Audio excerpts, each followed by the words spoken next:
The First Americans. A Journey Through Time. Welcome tonight. We are going to talk about the Paleo-Indians, the first peoples to set foot upon the American continents, those ancient wanderers who crossed from one world into another, during an age when ice ruled the earth and giants walked the land. Picture, if you will, a time so distant that it exists beyond the reach of written memory, beyond the songs and stories of even the oldest traditions.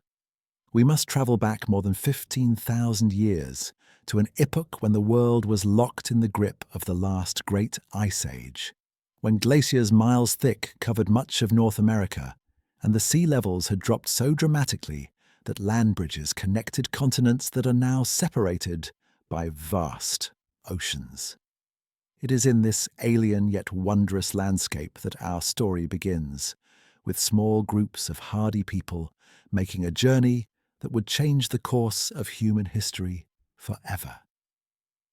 The story of the Paleo-Indians is not simply a tale of migration, though that journey across Beringia, the 1,000-mile-wide grassland that once connected Siberia to Alaska, stands as one of humanity's greatest adventures. It is a story of adaptation and survival, of innovation and courage, of people who entered a vast and unknown wilderness and not only survived but thrived, spreading from the Arctic to the tip of South America in what may have been only a few thousand years. These were not primitive savages stumbling blindly into a new world, but sophisticated hunter-gatherers whose intimate knowledge of their environment, whose technological innovations, and whose social structures allowed them to become the ancestors of all the indigenous peoples of the Americas. Tonight, we will walk alongside these ancient peoples. We will witness their crossing into the Americas, experience the challenges and wonders of the Ice Age landscape they encountered, learn about their hunting strategies and the magnificent creatures they pursued, examine their tools and technologies, and understand how they adapted to a changing world. We will explore what archaeology and modern science have revealed about their lives, and we will honor the enduring legacy of these first Americans whose descendants built the great civilizations of the Aztec, Maya, Inca, and countless other nations. So settle in, let your mind drift back through the millennia, and join me on this journey to the very dawn of human presence in the Americas. Let us begin where all great journeys begin, with a single step into the unknown. The world of ice and the gateway to a new land. To understand the Paleo-Indians, we must first understand the world they inhabited, a world so different from our own that it might as well be another planet. The late Pleistocene epoch, the final chapter of the Ice Age, was a time of extremes. Massive ice sheets, some more than 2 miles thick, covered Canada and extended deep into what is now the northern United States. These glaciers were not static. They advanced and retreated over thousands of years, reshaping the landscape, carving out valleys, creating lakes, and fundamentally altering the geography of the continent. The presence of these enormous ice sheets had a profound effect on global climate and sea levels. So much water was locked up in ice that the oceans were perhaps 300 to 400 feet lower than they are today. Coastlines extended far beyond their modern boundaries, and land that is now underwater was exposed. It was this dramatic drop in sea level that created Beringia, the land bridge between Asia and North America that would serve as the gateway for human migration into the Americas. Beringia was not a narrow isthmus, not a precarious bridge that people had to carefully traverse. It was a vast subcontinent stretching more than 1,000 miles from north to south at its widest point, encompassing parts of modern Siberia and Alaska, as well as the land that now lies beneath the Bering and Chukchi seas. This was the Mammoth Steppe, a cold but productive grassland ecosystem that supported an incredible diversity of life. The landscape of Beringia was unlike anything we see in the modern world. Imagine endless rolling plains covered with grasses, sedges and flowering plants, dotted with small stands of birch and willow in sheltered valleys. The climate was cold and dry, with long, harsh winters and brief but relatively warm summers. Despite the cold, this was not a barren wasteland. The mammoth steppe was one of the most productive ecosystems on Earth, supporting vast herds of large mammals. Here roamed the woolly mammoth, that icon of the Ice Age, with its thick coat of reddish-brown hair, enormous curved tusks, and massive body adapted to the cold. Here, too, were herds of horses, not the small domesticated animals we know today, but large, robust wild horses adapted to the harsh environment. Caribou moved in massive herds across the landscape, following ancient migration routes. Giant ground sloths, some as large as modern elephants, browsed on vegetation. The steppe bison, larger than their modern descendants, grazed alongside camels and musk oxen. Predators prowled these plains as well: the dire wolf, larger and more powerful than modern wolves; the American lion, the largest cat that ever lived; the short-faced bear; and the saber-toothed cat. It was into this world that humans first arrived, not as intruders, but as part of the ecosystem, as predators who would take their place in the complex web of life that existed on the mammoth steppe. These people, the ancestors of the Paleo-Indians, were themselves products of the Ice Age, descended from populations that had survived in the harsh environments of northern and central Asia for thousands of years.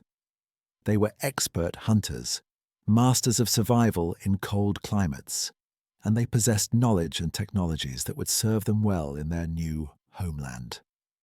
The question of exactly when humans first crossed into Beringia and then moved south into the Americas has been one of the most debated topics in archaeology for decades. For much of the 20th century, the dominant theory held that humans first entered the Americas around 13,000 years ago, associated with the distinctive Clovis stone tool technology that appeared across North America at that time. However, more recent discoveries have pushed this date back, with growing evidence suggesting that humans may have been present in the Americas several thousand years before the Clovis culture emerged.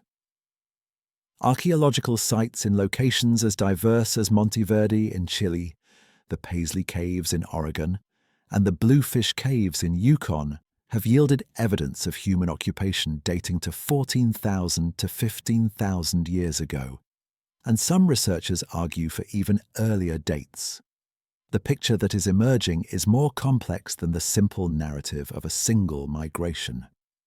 Multiple waves of migration may have occurred, with different groups entering the Americas at different times, following different routes and bringing different cultural traditions. What seems clear is that by around 15,000 years ago, and perhaps earlier, humans had established a presence in Beringia and had begun to move southward. But how did they accomplish this feat? The great ice sheets that covered much of Canada would seem to present an impenetrable barrier, a wall of ice extending from the Arctic Ocean to the northern United States, blocking any passage south. For years, archaeologists believed that the first Americans must have traveled through an ice-free corridor that opened up between the Great Laurentide Ice Sheet covering eastern Canada and the Cordilleran Ice Sheet covering the western mountains. However, recent research suggests that this corridor may not have been fully open and passable until after humans had already reached locations deep in South America. This has led to growing support for an alternative theory that the first Americans traveled along the Pacific coast, following a kelp highway, where productive marine ecosystems would have provided abundant resources. Imagine these ancient travelers making their way south along the coast, perhaps in small watercraft, moving from one sheltered bay to the next, harvesting fish, shellfish, seals and sea lions from the rich coastal waters, gathering bird eggs from rocky islands, and finding refuge in the many caves and rock shelters along the shore. Much of this coastal route is now underwater, lost beneath the waves as sea levels rose at the end of the Ice Age, which would explain why we have found so little archaeological evidence of this migration. But the theory makes sense ecologically and would explain how people could have moved so rapidly from Alaska to South America. Whether they came through an interior corridor or along the coast, or perhaps by both routes at different times, what we know is that by around 14,000 to 15,000 years ago, humans had crossed the Great Barrier of Ice and entered the vast, ice-free regions of North America that lay to the south. They found themselves in a land of incredible diversity and abundance, a paradise for hunters, a land teeming with game animals, of a size and variety that must have seemed almost miraculous. The climate south of the ice sheets was different from that of Beringia, but it was still profoundly influenced by the presence of the glaciers to the north. Much of what is now the United States was cooler and wetter than it is today. Forests extended into areas that are now grasslands or deserts. Lakes and rivers were more abundant. The Great Basin, now one of the driest regions of North America, contained numerous large lakes. The desert southwest had a more temperate climate, with greater rainfall. The Great Plains supported a rich grassland ecosystem similar to the Mammoth Steppe, while further east, vast forests of spruce and pine stretched across the landscape. And everywhere, there were animals. The Ice Age megafauna of North America represented one of the most spectacular assemblages of large mammals the world has ever seen. Herds of mammoths and mastodons moved through the forests and across the plains. Giant ground sloths, some weighing several tons, browsed on high branches that no modern animal could reach. Glyptodons, massive armored relatives of armadillos the size of small cars, trundled across the landscape. Herds of horses, camels, and a variety of bison species filled ecological niches that would later be left vacant. And hunting these great herbivores were predators of equal magnificence. The saber-toothed cat with its enormous canine teeth, the American lion, the dire wolf, the short-faced bear, and the massive American cheetah. Into this Eden walked the Paleo-Indians, carrying with them the knowledge and skills accumulated by countless generations of their ancestors, ready to adapt to their new environment and to leave their mark on this pristine wilderness. They were about to embark on one of the most remarkable chapters in human history, a story of exploration, adaptation, and survival that would see them spread across 2 continents and develop the foundations of the rich and diverse indigenous cultures that would flourish in the Americas for thousands of years to come. The Clovis people, masters of the hunt. Around 13,000 years ago, a distinctive cultural tradition emerged across North America that archaeologists call the Clovis culture, named after the town in New Mexico where its characteristic stone tools were first identified. The Clovis people were not the first humans in the Americas, but they represent the first widespread and clearly identifiable archaeological culture, and their distinctive technology spread from coast to coast and from Canada to Central America with remarkable speed. The hallmark of the Clovis culture was their stone tool technology, particularly their distinctive spear points. These Clovis points, as they are called, are masterpieces of stoneworking, elegant and deadly implements that represent the pinnacle of Paleo-Indian craftsmanship. Typically 3 to 6 inches long, Clovis points are characterized by their lanceolate shape, broad at the base and tapering to a sharp point, and by the distinctive flutes or channels that were removed from each face of the base. These flutes, created by striking a single long flake from the base toward the point, would have required tremendous skill to execute without breaking the point, and their exact purpose is still debated. Most likely, they helped secure the point more firmly to a wooden or bone shaft, though they may also have had aesthetic or symbolic significance. The creation of a Clovis point was a process that demanded years of practice and an intimate knowledge of stone and its properties. The artisan would begin by selecting the right raw material, high-quality stones such as chert, flint, obsidian, or chalcedony that would fracture in predictable ways. The stoneworker would study the piece, looking for flaws or internal structures that might cause the stone to break unpredictably. Then, using a combination of hard and soft hammer techniques, striking the stone with another rock or with an antler or bone tool, the artisan would gradually shape the point, removing flakes in a careful sequence, each flake removal setting up the next, slowly transforming a rough piece of stone into a finely worked tool. The final steps were the most delicate. The fluting required extraordinary skill. The stoneworker would prepare a striking platform at the base of the point, then deliver a precisely controlled blow that would send a long flake running up the face of the point, creating the characteristic channel. One mistaken blow could ruin hours of work. That so many successful Clovis points have been found is a testament to the skill of the artisans who made them. But Clovis technology was about more than just stone points. These people created a sophisticated toolkit that included a variety of specialized implements. They made scrapers for processing hides, cutting and engraving tools for working bone and wood, and drills for boring holes. They created tools from bone and ivory as well as stone, fashioning needles for sewing, points for spears and darts, and other implements. They understood the properties of different materials and selected the right tool for each task. The Clovis people were primarily big game hunters, and they specialized in hunting the great megafauna of the Ice Age. Archaeological evidence shows that they hunted mammoths and mastodons, and their distinctive points have been found in association with the remains of these enormous animals at sites across North America. These hunts would have been remarkable undertakings, requiring careful planning, coordination, and courage. Imagine the scene. A small group of hunters has been tracking a mammoth herd for days, learning the animal's patterns, watching for young, old, or sick individuals that might be vulnerable.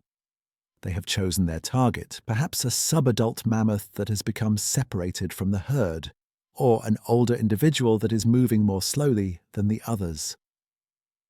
The hunters know they cannot simply rush in and attack such a powerful animal.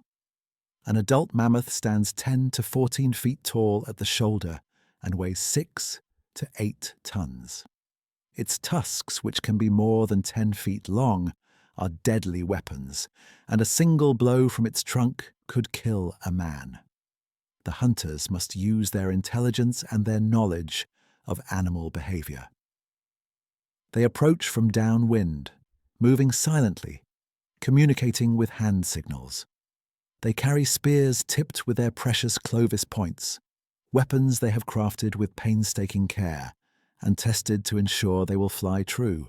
Some of these spears may be thrown using a noun, atlatl, a spear thrower that extends the hunter's arm and allows the spear to be hurled with greater force and accuracy. The moment comes. With a series of shouts and thrown stones, the hunters startle the mammoth, driving it toward a place they have chosen, perhaps toward a ravine or soft ground where the animal will have difficulty maneuvering. The first spears fly through the air. The goal is not necessarily to kill the mammoth immediately, but to wound it, to slow it down, to cause it to bleed. The hunters know that they can track a wounded mammoth for hours or even days if necessary, waiting for it to weaken. Or perhaps they use a different strategy, driving the mammoth toward a swamp or bog where it will become mired in the mud, unable to escape. Once the animal is trapped, the hunters can approach more safely, using their spears to deliver killing blows while staying out of reach of the mammoth's desperate attempts to defend itself. The archaeological evidence supports these scenarios. At several Clovis sites, mammoth bones have been found in ancient streambeds and boggy areas, associated with Clovis points and other tools. The bones show evidence of butchering, cut marks where stone tools sliced through flesh, impact scars where bones were broken to extract marrow. These sites give us a glimpse of the end of the hunt, of the butchering and processing that would have followed the kill. The death of a mammoth would have been cause for celebration and would have provided an enormous bounty. A single adult mammoth could provide several tons of meat, enough to feed a band of people for weeks or even months. But the Clovis people would have used far more than just the meat. The hide would be processed into leather for clothing, shelter, and containers. The bones and tusks would be shaped into tools. The fat would be rendered for cooking and for fuel. Sinew would be used as cordage. Nothing would be wasted. The hunters would have a deep respect for the animal that had given its life to sustain them, and the sharing of the meat would reinforce social bonds within the community. However, mammoths and mastodons were not the only prey of the Clovis people. They hunted bison, which were abundant across the plains, as well as horses, camels, and other large herbivores. They were opportunistic hunters who would take whatever prey presented itself. They also gathered plant foods, nuts, seeds, berries, roots, and tubers, though the evidence for plant use is less well preserved in the archaeological record. They fished and hunted smaller game as well, though the dramatic evidence of mammoth kills has captured more attention. The social organization of the Clovis people was likely based on small, mobile bands of extended families, probably numbering 20 to 50 individuals. These bands would have moved regularly, following game animals, tracking the seasonal availability of plant resources and maintaining a vast geographical knowledge of their territory.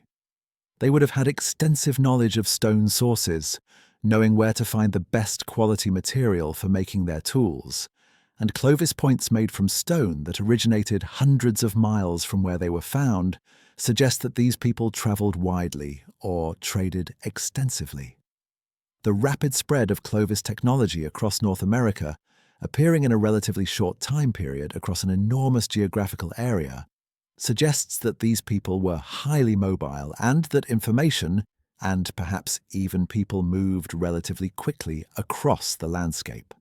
Some archaeologists have proposed that the Clovis expansion represents a kind of population boom, with people spreading into virgin territory and exploiting resources that had never before been hunted by humans.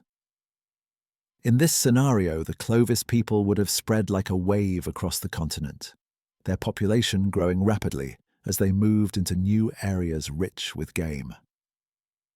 The Clovis culture persisted for several hundred years, from roughly 13,000 to 12,700 years ago, and then it vanished from the archaeological record. The distinctive Clovis points ceased to be made, replaced by a variety of different point styles associated with different regional cultures. This transition coincides with the end of the Pleistocene epoch and the beginning of major environmental changes. The great ice sheets were in retreat, the climate was warming, and the megafauna that had dominated the landscape for thousands of years were beginning to disappear. The extinction of the Ice Age megafauna remains one of the most controversial and debated topics in archaeology and paleontology. Within a relatively short period, roughly between 12,000 and 10,000 years ago, at least 35 genera of large mammals disappeared from North America. Mammoths, mastodons, horses, camels, ground sloths, glyptodons, saber-toothed cats, American lions, and many others all vanished. This mass extinction occurred at the end of the last ice age, a time of rapid climate change, and also coincided with the arrival and spread of human hunters. The question is, what caused the extinction? Some researchers argue that climate change was the primary cause. As the climate warmed and the glaciers retreated, ecosystems transformed. The mammoth steppe, that productive grassland that had supported so many large animals, began to break up, replaced by forests in some areas and by tundra or desert in others. The large herbivores that had thrived on the grasslands found their habitat shrinking and fragmenting. As the herbivores declined, so did the predators that depended on them. Others point to humans as the primary cause, arguing that the arrival of efficient human hunters tipped the balance for species that had never before faced this kind of predation. This overkill hypothesis suggests that Paleo-Indian hunters, encountering animals that had evolved without any fear of humans, were able to hunt them to extinction relatively quickly. The timing is suggestive. The extinctions occurred shortly after humans spread across the continents, and similar mass extinctions occurred on other continents shortly after human arrival, such as in Australia, and on various islands. The truth is likely some combination of these factors. Climate change would have stressed animal populations, making them more vulnerable, while human hunting pressure, even if relatively light, could have pushed already stressed populations over the edge. The effects would have been particularly severe for species that reproduced slowly, like mammoths and ground sloths, which could not recover quickly from population losses. Additionally, the loss of keystone species would have cascaded through the ecosystem, affecting other species and transforming the landscape. Whatever the exact cause, the result was transformative. The Clovis people had built their way of life around hunting the great megafauna, and as those animals disappeared, the Clovis culture had to adapt or disappear. The archaeological record suggests they did both. The uniform Clovis culture fragmented into numerous regional traditions, each adapted to local conditions and resources. The Paleo-Indian period was giving way to what archaeologists call the Archaic period, a time of increasing regional diversity and adaptation to specific environments. But before we move on to explore these later developments, let us take a moment to appreciate what the Clovis people accomplished. They were master craftspeople, creating stone tools of exceptional quality and sophistication. They were skilled hunters who successfully took on some of the largest and most dangerous animals that ever lived. They were explorers who spread across an entire continent with remarkable speed. They were the ancestors of countless indigenous American peoples, and the foundations they laid, their knowledge of the land, their hunting and gathering strategies, their social organizations would be built upon by all who came after them. The Folsom tradition and regional diversification. As the Clovis culture faded from the archaeological record, it did not disappear, but rather transformed and diversified into a variety of regional traditions. Among the most well-known of these is the Folsom culture, which emerged around 12,800 years ago in the Great Plains region of North America and persisted for roughly 400 years. The Folsom people, like their Clovis predecessors, are known primarily through their distinctive projectile points, which are among the most beautiful stone tools ever created. Folsom points are generally smaller than Clovis points, typically 1 to 3 inches in length, but they are characterized by extremely sophisticated flaking and by flutes that run nearly the entire length of the point on both faces. Creating these long, thin flutes required exceptional skill, and Folsom points represent perhaps the pinnacle of Paleo-Indian stone working technology. The fact that these points were made in such large numbers suggests that the artisans who created them had achieved an extraordinary level of mastery. But the Folsom tradition represents more than just a change in point style. It reflects an adaptation to a changing environment and a shift in subsistence strategies. By the time the Folsom culture emerged, many of the great megafauna that the Clovis people had hunted were extinct or in steep decline. Mammoths and mastodons were gone. Instead, the Folsom people specialized in hunting bison, which remained abundant on the Great Plains. The bison of the Folsom period were not the same as modern bison. They were larger animals, members of an extinct species called Bison antiquus, which stood taller at the shoulder and had longer horns than their modern descendants. These animals roamed the plains in vast herds, and the Folsom people developed sophisticated strategies for hunting them. One of the most dramatic examples of Folsom hunting strategy comes from the Folsom site in New Mexico, the type site where Folsom points were first identified in association with extinct bison remains, proving beyond doubt that humans had lived in the Americas during the Ice Age. At this site and at other similar locations, archaeologists have found the remains of dozens of bison, all killed at roughly the same time, lying in ancient arroyos or gullies. The evidence suggests that the Folsom hunters used a technique called a bison jump or drive. Imagine the careful planning and coordination required for such a hunt.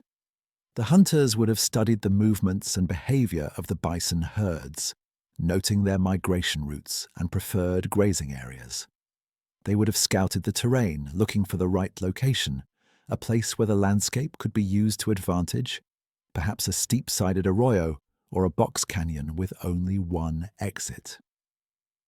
On the day of the hunt, the entire community would have participated. Some would have positioned themselves at strategic points along the planned route. Others would have approached the herd from behind and from the sides, starting far enough away not to panic the animals, but close enough to begin the drive. Using calls and waving hides or perhaps torches, they would have started the herd moving in the desired direction. As the bison began to run, other hunters would have appeared at crucial moments, channeling the herd, preventing it from turning aside. The goal was to create a controlled stampede, driving the bison towards the kill site. As the lead animals reached the arroyo or cliff edge, they would have tried to stop or turn, but the momentum of the herd behind them would have driven them forward. Animals would have tumbled over the edge or into the gully, breaking legs, suffering internal injuries, creating a confused and vulnerable mass. Then the hunters would have moved in with their spears, dispatching the injured animals efficiently. The aftermath of such a hunt would have been frantic activity. Dozens of bison had to be butchered quickly before the meat spoiled or was claimed by scavengers.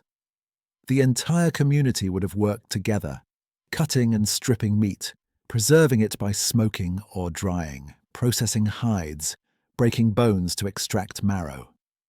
Some meat would have been consumed immediately in a great feast, while the rest would have been prepared for storage. The bounty from a successful bison jump could sustain a community for months. The Folsom people were not just hunters, however. They were part of a changing landscape, witnesses to the dramatic environmental transformations occurring at the end of the Ice Age. The climate continued to warm, and the great ice sheets continued their retreat. In some areas, forests expanded. In others, grasslands became drier and deserts began to form. The Folsom people adapted to these changes, adjusting their strategies and their territories to match the shifting availability of resources. The archaeological record from this period shows increasing regional variation. Different groups of Paleo-Indians in different parts of North America developed their own distinctive tool technologies and cultural traditions. In the Great Plains, alongside the Folsom tradition, other cultures emerged such as the Plainview and Goshen cultures, each with their own characteristic projectile point styles. In the eastern woodlands, groups developed technologies suited to forest hunting. In the Great Basin of the western United States, people adapted to an increasingly arid environment, developing technologies for exploiting a wide range of plants and small game. This regional diversification reflects the fact that the easy times, if they had ever existed, were over. the abundant megafauna that might have allowed Paleo-Indian groups to maintain similar lifestyles across vast areas were gone. Now each group had to develop intimate knowledge of their particular region, learning which plants were edible and when they were available, understanding the behavior and movements of local game animals, knowing where to find water in dry seasons, discovering which stone sources provided the best material for tools. In the Great Basin, for example, groups began to make greater use of seeds, nuts, and other plant foods. The atlatl, or spear thrower, remained the primary hunting weapon, but projectile points became smaller, better suited for hunting deer and smaller game rather than bison. Grinding stones used for processing seeds and nuts into flour became more common. People began to make baskets for collecting and storing plant foods. The archaeological sites from this period show a much more diverse array of tools and a broader diet that included many different plant and animal species. In the Pacific Northwest, groups adapted to the rich coastal and riverine environments, developing technologies for fishing and for hunting sea mammals. They made sophisticated fish hooks from bone and shell, created nets and weirs for catching salmon in rivers, and hunted seals and sea lions along the coast. The abundance of resources in this region allowed for larger, more permanent settlements than were possible in most other areas during the Paleo-Indian period. In the eastern woodlands, groups developed specialized techniques for hunting white-tailed deer in forested environments. They created a variety of different projectile point styles, some of which were hafted to wooden shafts to create thrusting spears for close-range encounters in the dense forest. They learned which nuts and seeds were most nutritious and when to harvest them. They discovered how to exploit the rich, seasonal runs of fish in rivers and streams. This period of regional adaptation laid the groundwork for the diverse cultures that would flourish in North America in subsequent periods. The Paleo-Indian peoples were learning the land, developing the knowledge that would be passed down through countless generations. They were establishing the relationship between people and place that would define indigenous American cultures. Yet even as these peoples adapted and diversified, they maintained connections across vast distances. Archaeological evidence shows that raw materials, particularly high-quality stone for making tools, traveled hundreds or even thousands of miles from their sources. Some of this movement may have been through direct travel, as groups covered large territories in their seasonal rounds. But much of it must have been through trade networks, with groups exchanging goods, perhaps along with stories, songs, and information. These trade networks suggest that Paleo-Indian peoples were not isolated bands wandering aimlessly across the landscape. They were part of larger social worlds, maintaining relationships with other groups, probably intermarrying to maintain genetic diversity and social alliances, meeting at certain times and places to trade, to share news, to conduct ceremonies. These gatherings would have been important events, times of celebration and renewal, opportunities to see relatives and friends, to arrange marriages, to resolve disputes. The archaeological evidence, sparse though it is, gives us glimpses of these social worlds. At some sites, archaeologists have found more artifacts than would be expected from simple campsites. Large numbers of projectile points, often made from exotic stone materials, caches of tools, and sometimes elaborate burials. These sites may have been gathering places, locations where multiple groups came together for periods of time. One of the most intriguing aspects of Paleo-Indian archaeology is the occasional discovery of caches, collections of artifacts that were deliberately buried and not recovered. These caches often contain dozens of finely made projectile points, bifaces, and other tools, sometimes made from colorful or exotic stone materials. Some caches contain items that appear to have been made specifically for burial, and were never used as functional tools. The purpose of these caches is debated. They may have been ritual offerings, or perhaps they were storage locations that were never reclaimed because the people who buried them died or were forced to move on before they could return. Burials from the Paleo-Indian period are rare, but the few that have been found provide fascinating insights into these people's beliefs and social structures. Most Paleo-Indian burials are simple, with bodies placed in shallow pits, sometimes covered with ochre, a red pigment that seems to have had ritual significance for many ancient peoples. But a few burials are more elaborate, containing grave goods such as tools, ornaments, and other items. The presence of grave goods suggests belief in an afterlife and indicates that these people conducted ceremonies to honor their dead. One remarkable example is the burial of a child at the Anzac site in Montana, discovered in association with a large cache of Clovis artifacts. The burial, dated to about 12,600 years ago, contained over 100 stone and bone tools, many made from exotic materials and showing exceptional craftsmanship. DNA analysis of the child's remains has provided important information about the genetic ancestry of Paleo-Indians and their relationship to modern Native American peoples, confirming that contemporary indigenous Americans are indeed descended from these ancient populations. As we move through the Paleo-Indian period from roughly 15,000 years ago to around 10,000 years ago, we see human cultures becoming increasingly adapted to American environments. The initial colonization phase, when people were spreading into new territories and encountering unfamiliar landscapes and animals, was giving way to a period of deepening knowledge and specialization. People were no longer newcomers. They were becoming indigenous, developing relationships with the land that would sustain them and their descendants for thousands of years. The climate continued to change throughout this period. The warming trend that had begun at the end of the Ice Age continued, with occasional reversals and regional variations. Around 12,900 years ago, there was a sudden cooling event known as the Younger Dryas, when temperatures in some regions dropped significantly for more than 1,000 years.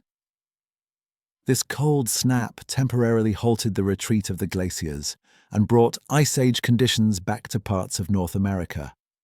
Then, around 11,700 years ago, the climate warmed abruptly again and the Pleistocene epoch came to an end, giving way to the Holocene, the geological epoch in which we still live today. These climate fluctuations would have had profound effects on Paleo-Indian peoples. Changes in temperature and precipitation affected plant communities, which in turn affected animal populations. Some areas became more productive, while others became less so. Sea levels continued to rise as the glaciers melted, drowning coastal areas and changing the configuration of rivers and estuaries. The Great Mammoth Steppe ecosystem was gone forever, replaced by a patchwork of tundra, taiga forest and grassland in the north, and by diverse forests, grasslands and deserts in the more southern latitudes. The Paleo-Indian peoples faced these challenges with resilience and creativity. They adjusted their hunting strategies, their settlement patterns, and their technologies. They learned to exploit new resources and to thrive in environments that were constantly changing. And in doing so, they laid the foundations for the rich tapestry of indigenous cultures that would flourish in the Americas for the next 10,000 years. Daily life and technology. The intimacy of survival. To truly understand the Paleo-Indians, we must look beyond the broad strokes of migration patterns and climate change, beyond even the dramatic scenes of mammoth hunts and bison jumps. We must try to envision the texture of daily life, the skills and knowledge that allowed these people not merely to survive, but to thrive in challenging environments. We must consider the intimate details of existence, how they made their clothes, built their shelters, raised their children, and maintained the social bonds that held their communities together. Life for a Paleo-Indian family began with the most basic necessity: finding food. This was not a constant crisis, as romantic notions of prehistoric hardship might suggest, but neither was it ever far from thought. Archaeological evidence and studies of modern hunter-gatherer societies suggest that Paleo-Indian peoples probably spent a few hours each day in food-gathering activities, leaving time for tool-making, social interactions, storytelling, and rest. But those few hours required extensive knowledge and considerable skill. The gathering of plant foods was likely primarily the domain of women, though certainly men participated as well. A skilled gatherer needed to know hundreds of plants, which were edible and which were poisonous when each plant was ready to harvest, how to prepare different foods to make them palatable or safe, where the best gathering places were located. She needed to know that certain roots should be dug in spring when they are tender, that other plants produce nutritious seeds in late summer, that nuts must be collected in fall and properly stored to last through winter. She needed to recognize the signs of a good harvest year and know where to find alternate foods when preferred resources were scarce. Consider the humble nut, such as acorns, which were likely an important food source in many regions. Gathering acorns required climbing trees or collecting them from the ground in autumn.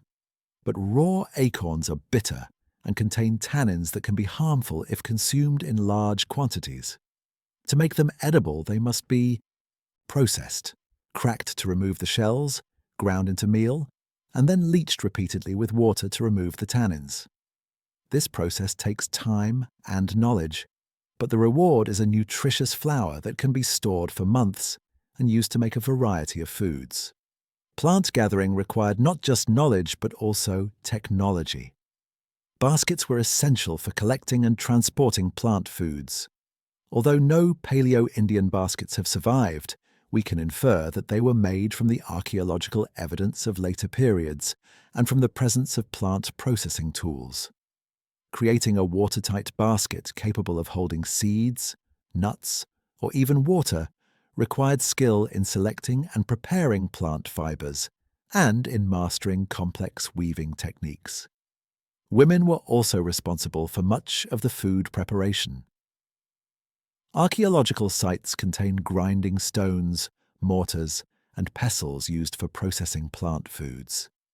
They contain the remains of hearths where food was cooked. The preparation of hides and the making of clothing also fell primarily to women, though again, these divisions of labor were probably flexible, with individuals contributing according to their skills and the needs of the moment. The processing of animal hides was a labor-intensive but essential task.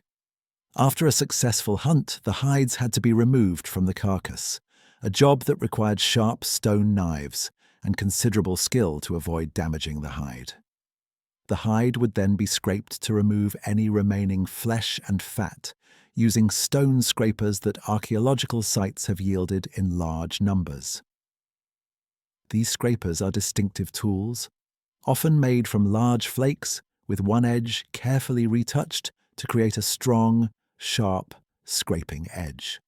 Once cleaned, the hide had to be treated to make it soft and supple. This process, called tanning, could be done in various ways.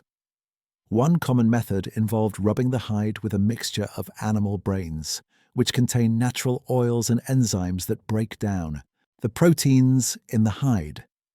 The hide would be worked and stretched repeatedly, softened, and then often smoked over a fire to preserve it and to give it a pleasant smell and appearance. The result was leather, tough, flexible, and warm, that could be fashioned into clothing, moccasins, bags, and shelter coverings. Clothing in the Paleo-Indian period was essential for survival, especially during the cold winters.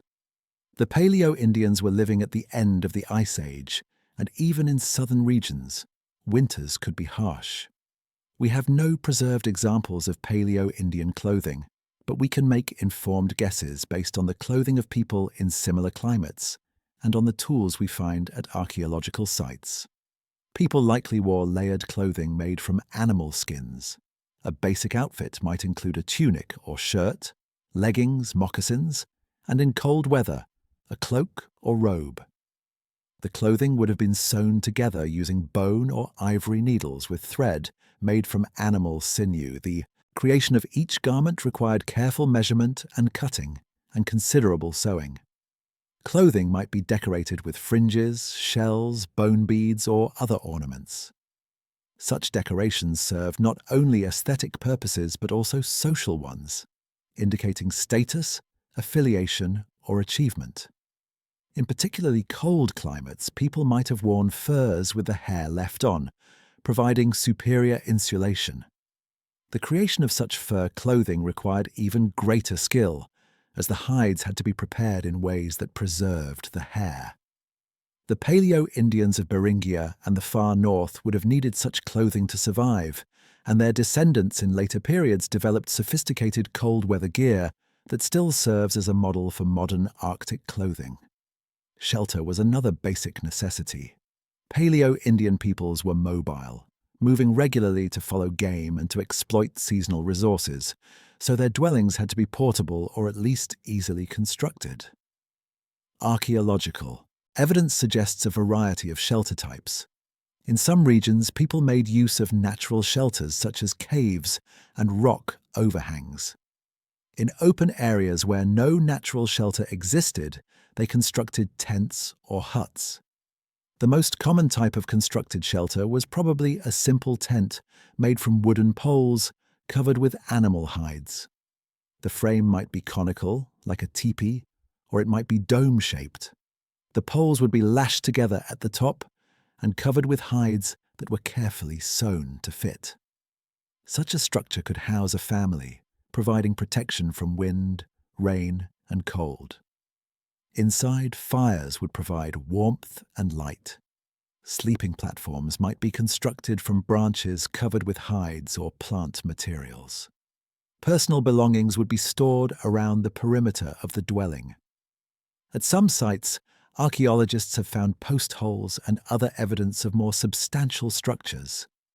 These might have been semi-permanent dwellings, occupied for months at a time during particularly productive seasons, or they might have been communal structures where multiple families gathered. One intriguing find is circular arrangements of mammoth bones at some sites in Alaska and elsewhere, which some researchers interpret as the foundations of dwellings. The massive bones would have served as anchors and supports for a structure covered with hides or perhaps earth. Fire was central to Paleo-Indian life, and the ability to make and maintain fire was a critical survival skill.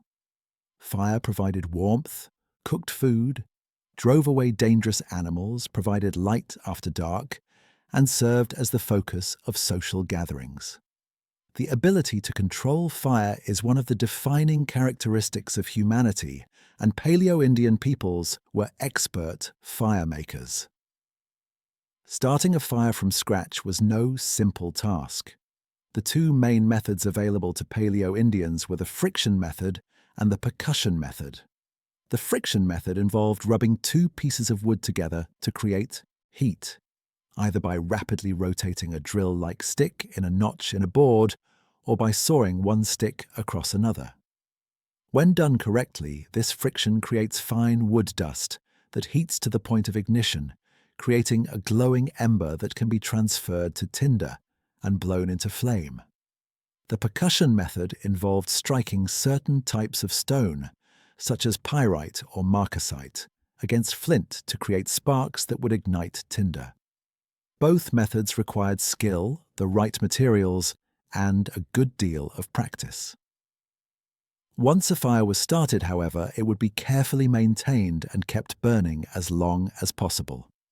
When the group moved to a new camp, embers might be carried in a container, perhaps a shell or a lined basket, providing a start for the next fire. The tools that Paleo-Indians made and used tell us much about their lives and skills. We have already discussed projectile points, which are the most recognizable Paleo-Indian artifacts. But a complete toolkit included many other types of implements.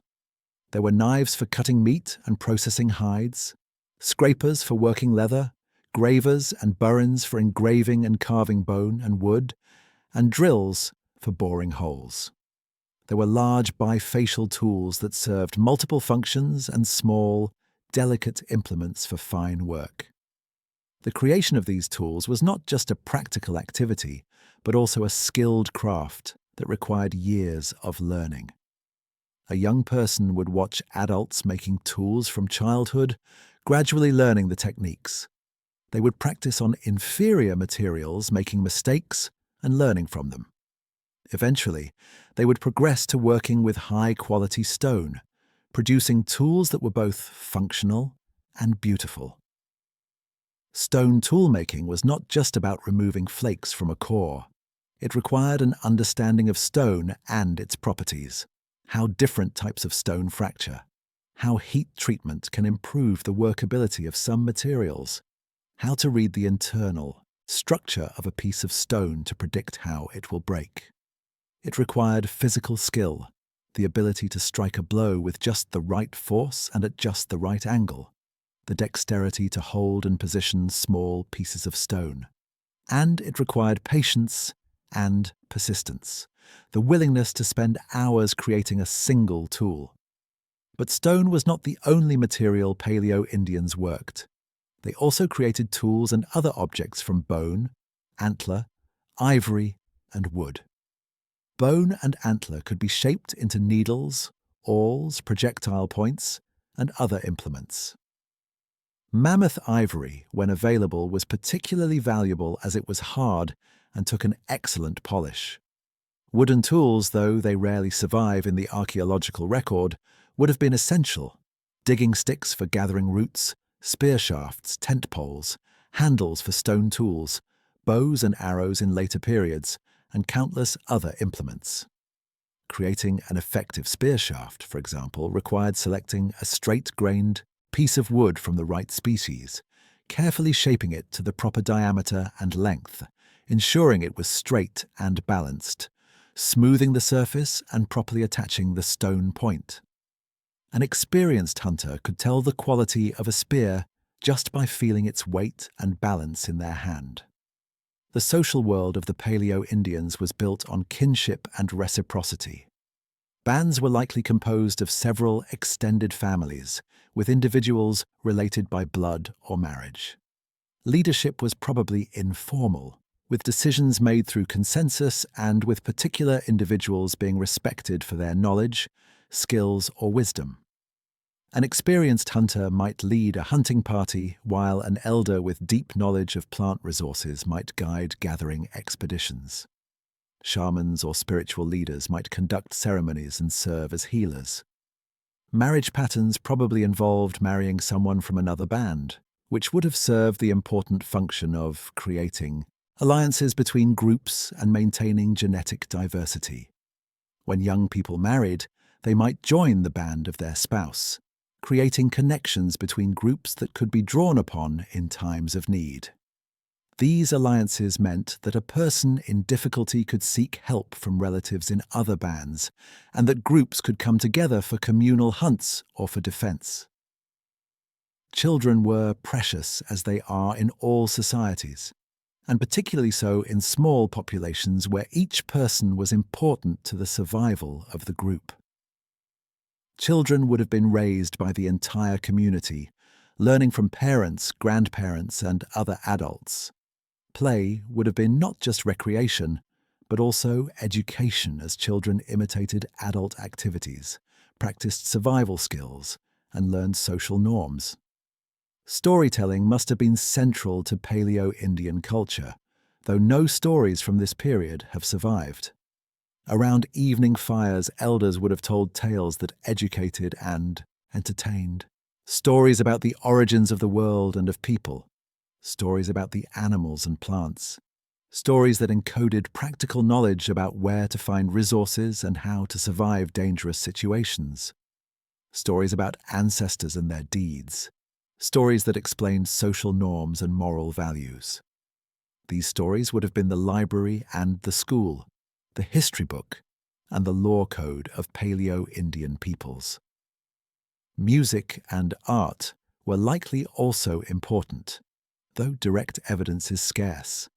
Some bone fragments that might be flutes have been found at Paleo-Indian sites, and it seems almost certain that people sang and made music. Rock art, though difficult to date, may include some images created during the Paleo-Indian period. Later archaeological periods show rich artistic traditions, and there is no reason to think that Paleo-Indians did not also express themselves artistically. Spiritual beliefs, though impossible to reconstruct in detail, certainly existed. The careful burial of the dead suggests belief in an afterlife. The creation of beautiful tools beyond what pure function would require suggests an aesthetic sense and perhaps spiritual significance. The use of ochre in burials and possibly other contexts suggests ritual. Many indigenous American cultures have origin stories that tell of people emerging from the earth or arriving from across water, and these may preserve deep memories of ancient migrations. The relationship between people and animals was probably central to Paleo-Indian spirituality, as it is for many later indigenous peoples. Animals were not just food, but fellow beings, to be respected and honored. As we imagine the daily life of Paleo-Indian peoples, we should not romanticize it. Life was often hard. Infant mortality was high. Injuries and illnesses that would be minor today could be fatal. Hunger was a real threat in bad years. Conflicts between groups occasionally occurred. People aged quickly, and few lived past 40 or 50 years. Yet there was also much that was positive. People lived in close-knit communities where everyone knew each other and where cooperation was essential. They lived in direct contact with nature, with an intimate knowledge of the natural world that we can barely imagine today. They had skills that took a lifetime to master, and the satisfaction of creating tools and shelters and clothing with their own hands. They had the freedom of movement, traveling across vast landscapes. They had time for socializing, for art, for storytelling, for contemplation. In many ways, the lives of Paleo-Indian peoples, while materially simple, were rich in the things that make us human: family, community, skill, knowledge, beauty, and meaning. Into the archaic, transformation, and continuity. As the Pleistocene gave way to the Holocene around 11,700 years ago, the world underwent profound changes. The great ice sheets that had dominated the northern latitudes for millennia were in full retreat. Sea levels rose dramatically, reshaping coastlines and flooding vast areas of formerly dry land. The Bering Land Bridge was submerged, ending overland migration between Asia and America. The climate warmed, though not uniformly. There were regional variations and occasional reversals. Ecosystems transformed as plant communities shifted in response to changing temperature and precipitation patterns. For the Paleo-Indian peoples, these changes meant the end of one era and the beginning of another. The megafauna that had been central to the Clovis way of life were gone or going. The last mammoths in North America disappeared around 10,000 years ago, though small populations survived on isolated islands for thousands of years longer. The giant ground sloths, the saber-toothed cats, the dire wolves, and dozens of other species vanished from the landscape. The Holocene would be a world dominated by smaller animals, by more diverse ecosystems, and by increasing regionalization of human cultures. Archaeologists mark this transition with a change in terminology, moving from the Paleo-Indian period to the Archaic period. which in most of North America lasted from about 10,000 years ago until the adoption of agriculture in various regions.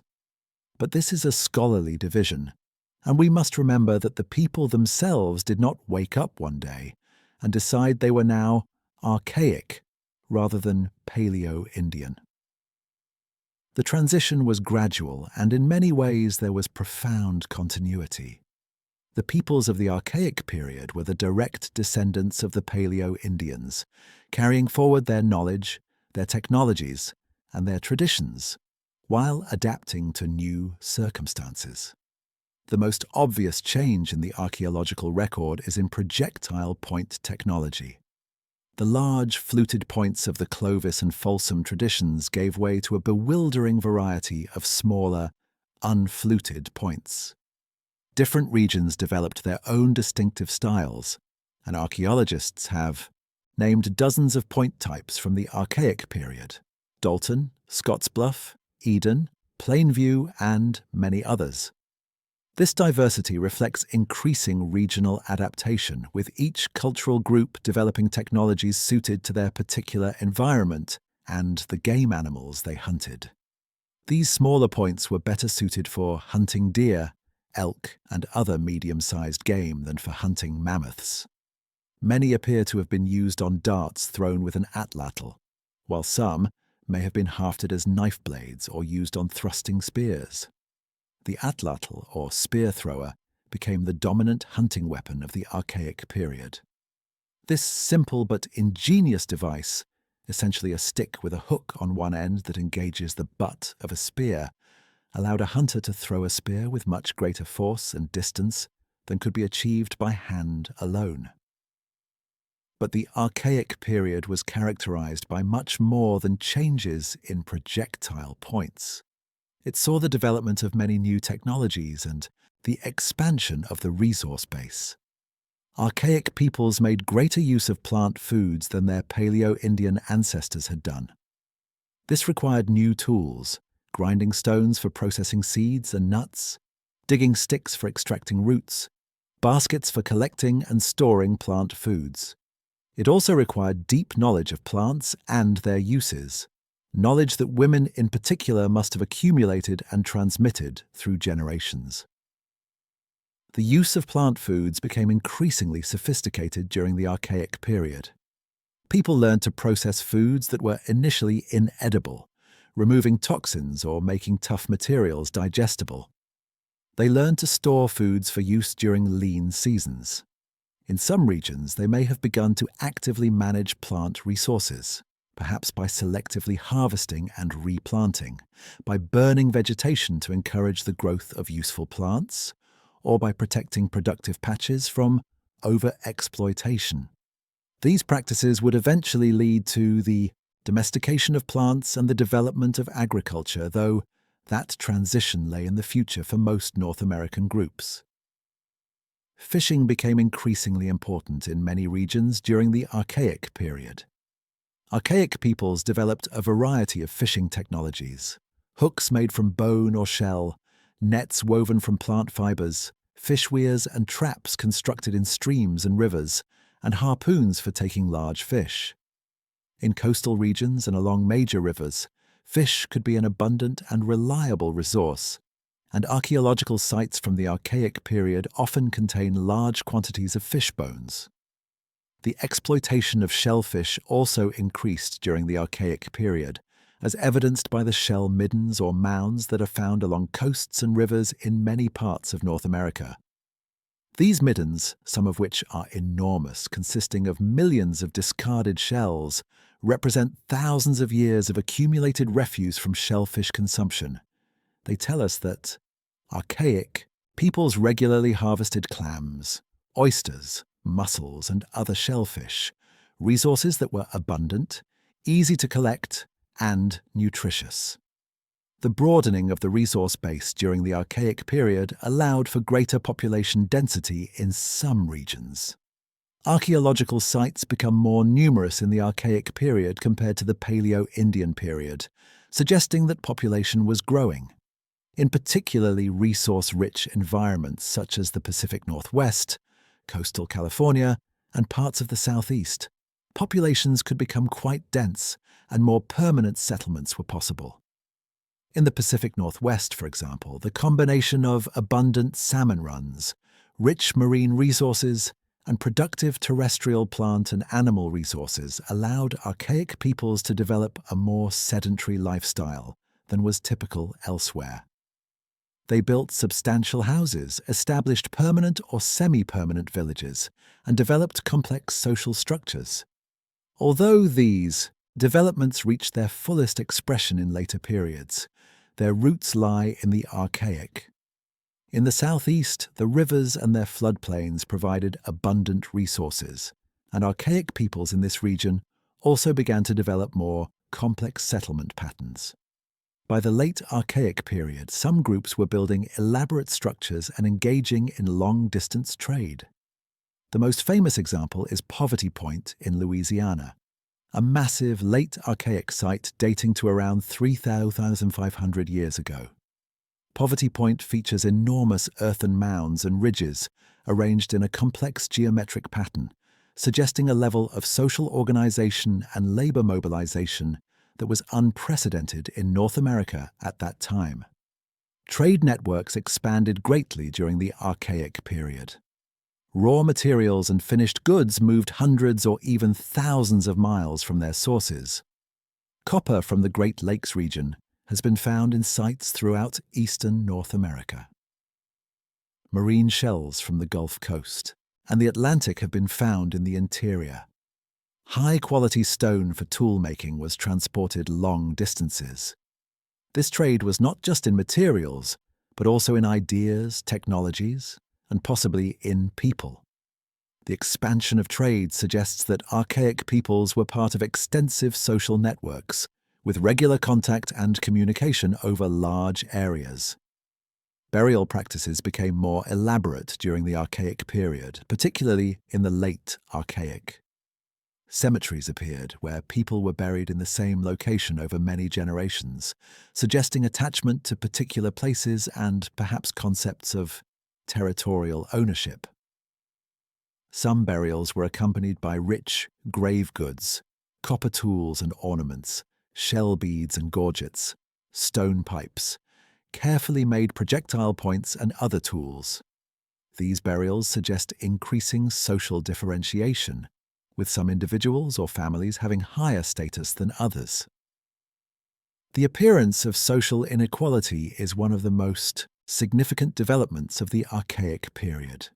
In Paleo-Indian societies, all evidence suggests relatively egalitarian social structures, with leadership based on skill and personal qualities rather than on inherited status. In archaic societies, we begin to see evidence of more complex social structures. Some individuals were buried with far more grave goods than others, suggesting differences in wealth or status. Some sites show evidence of specialized production, with certain individuals focusing on making particular types of goods, perhaps for trade. These developments would intensify in later periods, eventually leading to the emergence of complex stratified societies in some parts of North America. Regional cultural traditions became increasingly distinct during the Archaic period. In the Great Plains, groups continued to focus on bison hunting, developing ever more efficient techniques for killing and processing these animals. In the eastern woodlands, peoples adapted to forest environments, hunting white-tailed deer and other forest animals, while making extensive use of nuts, seeds, and other plant foods. In the desert southwest, groups adapted to an arid environment, developing technologies for exploiting the limited but diverse resources of the desert. Along the coasts and rivers, peoples specialized in fishing and shellfish collection. In the Arctic and subarctic, groups developed specialized technologies for hunting seals, walrus, caribou, and other northern animals. These regional traditions did not develop in isolation. Groups continued to interact, to trade, and to share ideas.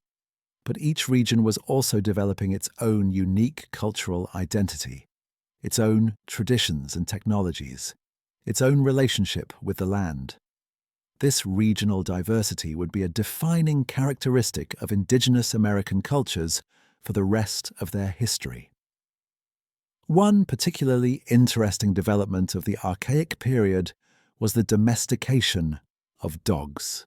Genetic evidence suggests that dogs were domesticated from wolves in Eurasia before humans migrated to the Americas, and that the earliest Americans brought dogs with them.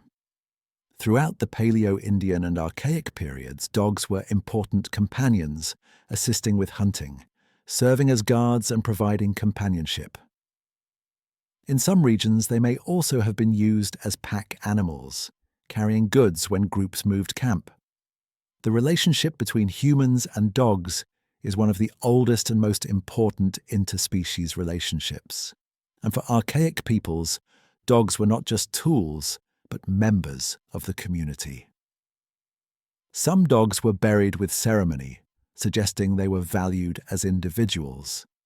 The partnership between humans and dogs must have been important in hunting, with dogs helping to track and corner game, and this partnership may have given human hunters a significant advantage. As the Archaic period progressed, some groups began to experiment with plant cultivation. This was a slow process, taking thousands of years, and it did not occur everywhere. In eastern North America, peoples began to cultivate squash, sunflowers, sumpweed, and other plants, supplementing their hunting and gathering. In what is now Mexico, peoples began the domestication of maize, beans, and squash, the three sisters that would become the foundation of agriculture throughout much of North America. The development of agriculture would eventually transform many Native American societies, allowing for larger populations, permanent settlements, and complex social and political structures. But that transformation was still far in the future during most of the Archaic period. For the peoples we have been discussing, hunting and gathering remained the primary way of life, and many groups would continue this way of life for thousands of years after agriculture became established in other regions. It is important to emphasize that hunting and gathering was not a primitive or inferior way of life. Archaic peoples had sophisticated knowledge of their environments, complex social structures, rich cultural traditions, and technologies that were perfectly adapted to their needs. They lived sustainably, taking from the land only what they needed and ensuring that resources would be available for future generations. They maintained a relationship with the natural world that was based on respect and reciprocity. The legacy of the Archaic peoples is profound. They were the ancestors of all the indigenous peoples of North America, from the Inuit of the Arctic to the Pueblo peoples of the Southwest, from the Iroquois of the Northeast to the Chumash of California, from the Mandan of the Plains to the Cherokee of the Southeast. The knowledge they accumulated of plants and animals, of seasons and weather, of tool-making and survival techniques was passed down through countless generations. The relationship they established with the land, the sense that humans were part of nature rather than separate from it, remained central to indigenous American worldviews. When European explorers arrived in the Americas in the late 15th and early 16th centuries, they encountered descendants of the Paleo-Indians and Archaic peoples who had been living on these continents for more than 15,000 years. These descendants had built great cities, developed sophisticated agricultural systems, created beautiful art and complex religious traditions, and established political structures ranging from small bands to vast empires. All of this was built on the foundation laid by the Paleo-Indians, those first Americans who had crossed into a new world at the end of the Ice Age. Science, discovery, and ongoing mysteries. The story of the Paleo-Indians is not just ancient history, it is also a story of modern scientific discovery, of archaeology and other disciplines working together to piece together the past from fragmentary evidence. The study of the Paleo-Indians has been marked by controversy, by paradigm shifts, and by the gradual accumulation of knowledge through careful research. It is a story that is still being written, with new discoveries continually reshaping our understanding. For much of American history, the presence of humans during the Ice Age was considered impossible. The prevailing view in the 19th and early 20th centuries was that Native Americans had only recently arrived in the Americas, perhaps just a few thousand years before European contact. Evidence of great antiquity was dismissed or ignored. Stone tools found in association with extinct animal bones were explained away as coincidence. The idea that humans had been present in the Americas for more than 10,000 years seemed absurd to many scholars. This changed in 1926 with the discovery of distinctive stone projectile points in direct association with the bones of extinct bison at a site near Folsom, New Mexico. The association was undeniable. Stone. Points were found embedded between the ribs of bison from species that had been extinct for thousands of years. This discovery proved beyond doubt that humans had been present in North America during the Ice Age, and it opened the door for serious archaeological investigation of the Paleo-Indian period. The next major discovery came in 1932 near Clovis, New Mexico, where distinctive fluted points were found in association with mammoth bones. These Clovis points were older than the Folsom points, and as similar points began to be found across North America, it became clear that a widespread and sophisticated culture had existed in the Americas more than 11,000 years ago. For decades, the Clovis culture was considered to represent the first Americans, and the theory of Clovis first became the dominant paradigm in American archaeology. According to the Clovis first model, humans first entered the Americas around 13,500 years ago through an ice-free corridor between the Great Ice sheets that covered Canada. These Clovis people rapidly spread across the Americas, their population exploding as they moved into virgin territory rich with game. The distinctive Clovis technology spread from coast to coast and from Alaska to South America in just a few hundred years.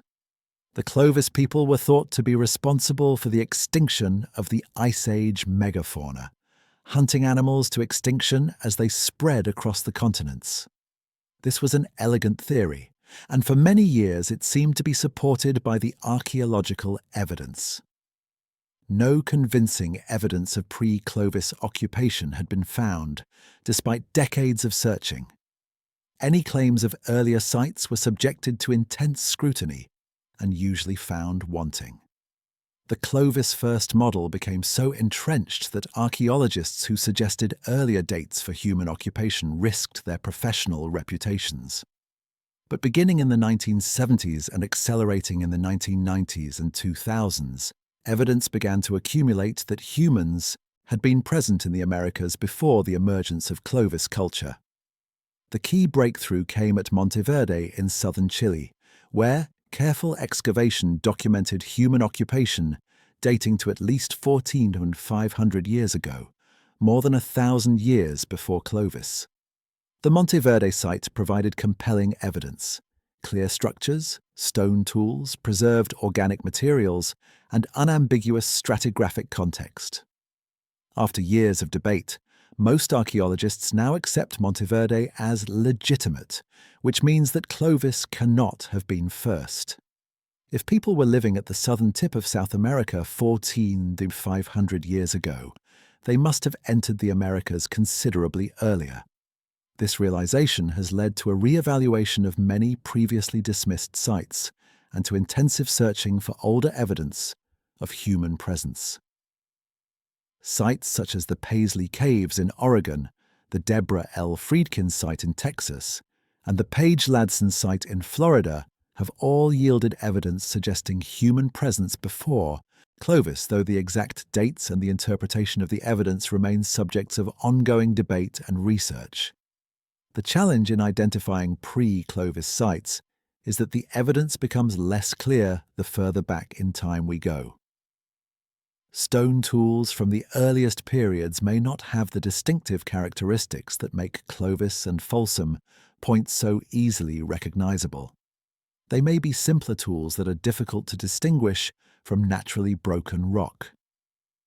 Radiocarbon dating, the primary method for determining the age of archaeological sites, becomes less precise for older materials and is subject to contamination.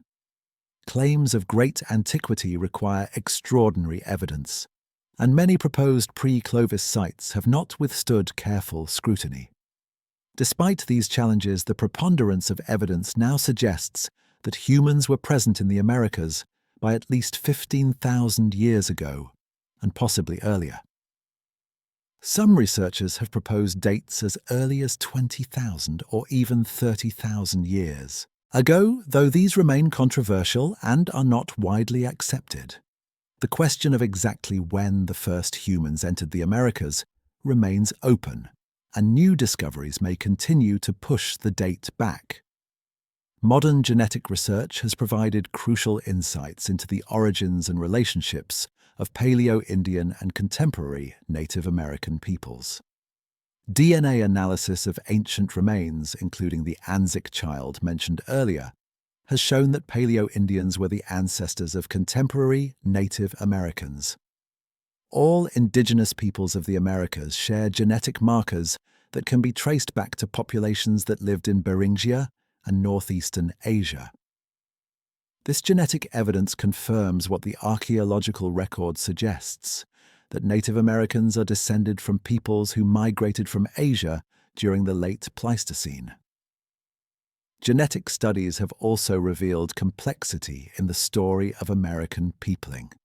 It appears that the ancestors of Native Americans were an isolated population in Beringia for some time before entering the Americas proper, and that subsequent gene flow between Asian and American populations was limited.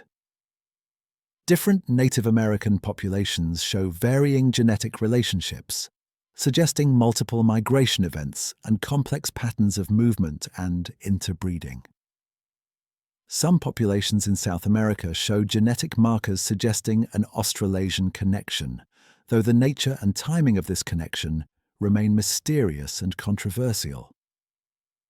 Ancient DNA research is a rapidly advancing field, and new genetic studies are continually providing fresh insights into the relationships among ancient and modern populations.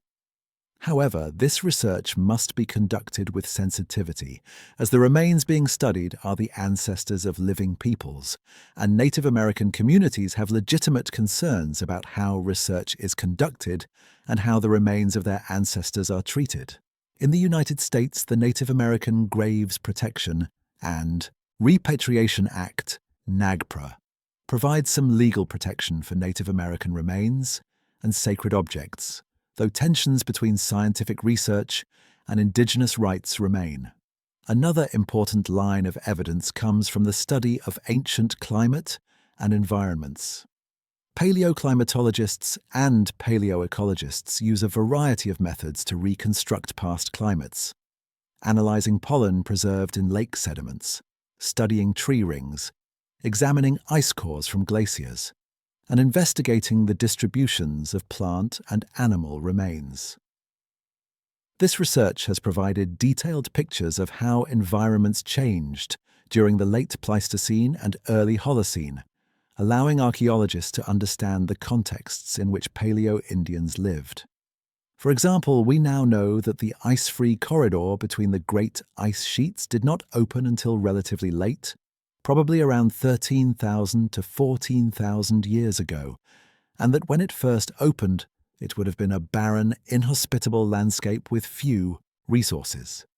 This evidence has been crucial in supporting the coastal migration theory, as it suggests that the ice-free corridor could not have been the route by which the first Americans entered the continent. The study of the Ice Age megafauna extinction continues to be an active area of research. Scientists are using a variety of approaches to try to understand why so many large mammal species disappeared at the end of the Pleistocene. Some are conducting detailed studies of climate change and its effects on ecosystems. Others are analyzing the remains of extinct animals to look for evidence of disease or nutritional stress. Some are creating computer models to simulate the effects of climate change and human hunting on animal populations. The debate between climate change and human hunting as the primary cause of the extinctions continues, with evidence on both sides. What seems increasingly clear is that the extinctions were a complex phenomenon, probably resulting from multiple, interacting causes. Different species may have been affected by different factors, and the timing of extinctions varied across regions. What happened in North America may not be directly comparable to what happened in South America or on other continents. New technologies are continually opening new windows into the past. LIDAR, light detection and ranging technology, which uses laser pulses to map terrain with extraordinary precision, has revealed hidden archaeological sites in forested areas where conventional survey methods would have missed them. Ground-penetrating radar allows archaeologists to see beneath the surface without excavating, helping them to locate and understand buried features. Isotopic analysis of bones and teeth can reveal what ancient people ate and where they lived. Microscopic analysis of stone tools can show how they were used. Residue analysis can sometimes identify what plant or animal materials were being processed with particular tools. Despite all these advances, much about the Paleo-Indians remains mysterious. We do not know their languages, their myths, their songs. We do not know the names they called themselves, or what they called the lands they inhabited. We do not know the details of their social structures, their political organizations, their belief systems. The archaeological record gives us fragments, the durable remains of their material culture, but so much of human life leaves no trace. Some questions may never be answered. When exactly did the first humans enter the Americas? Was there one migration or several? Did different groups come at different times, bringing different cultural traditions? What role did coastal migration play? Were there truly pre-Clovis peoples? And if so, what happened to them? Why did the Clovis culture emerge when and where it did? And why did it spread so rapidly?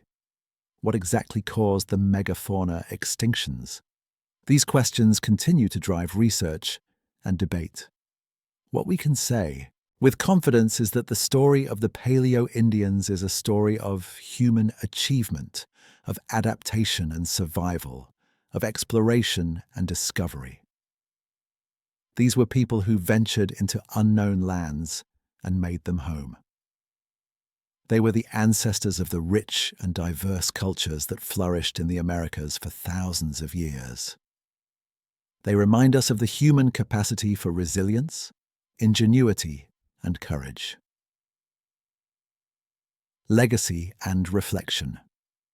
As our journey through the world of the Paleo-Indians draws to a close, it is worth reflecting on what this ancient story means for us today.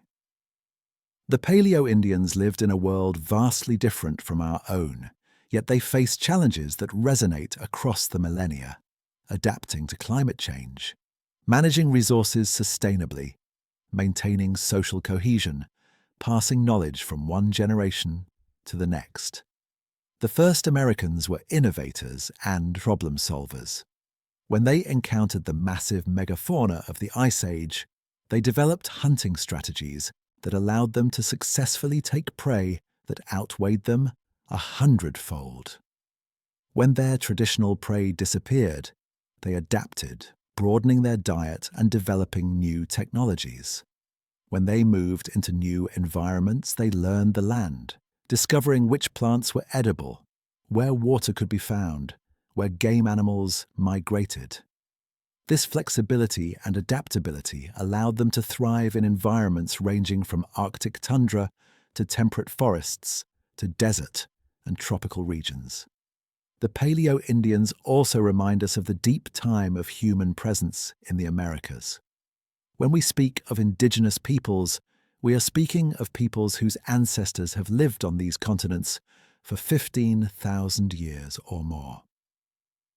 This is not the shallow rooting of a few centuries, but a connection to the land that extends back through hundreds of generations.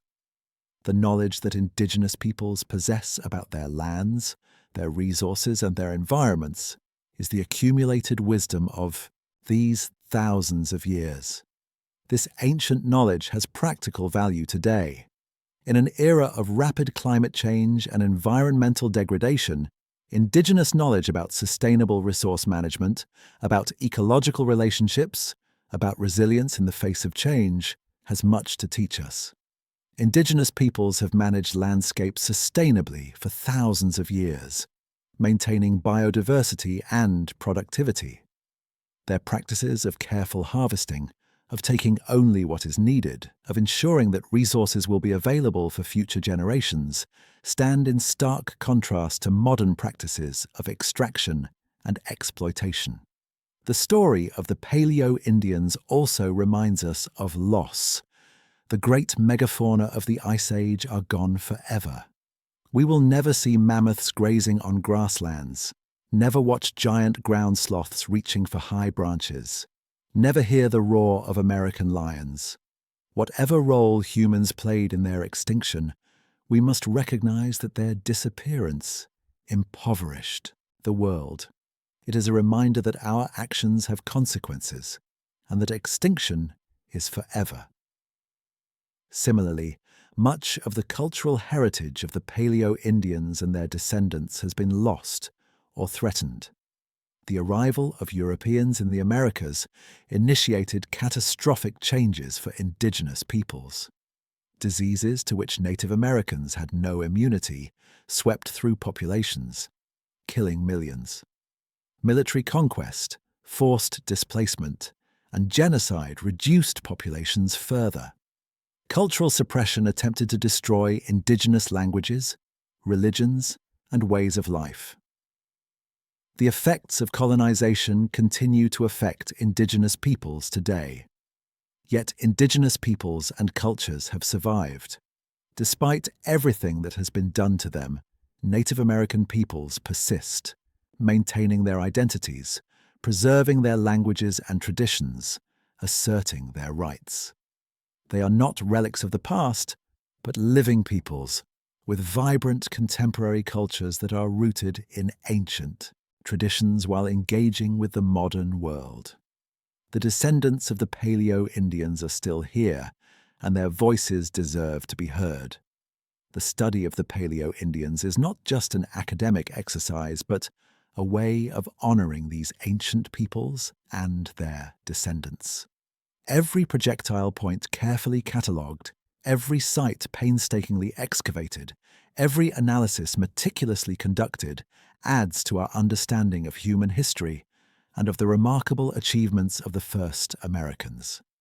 This research should be conducted with respect in collaboration with Native American peoples, ensuring that the remains of ancestors are treated with dignity and that contemporary Native Americans have a voice in how the past is studied and interpreted. For non-Indigenous Americans, learning about the Paleo-Indians and their descendants can foster a deeper understanding of the land we inhabit.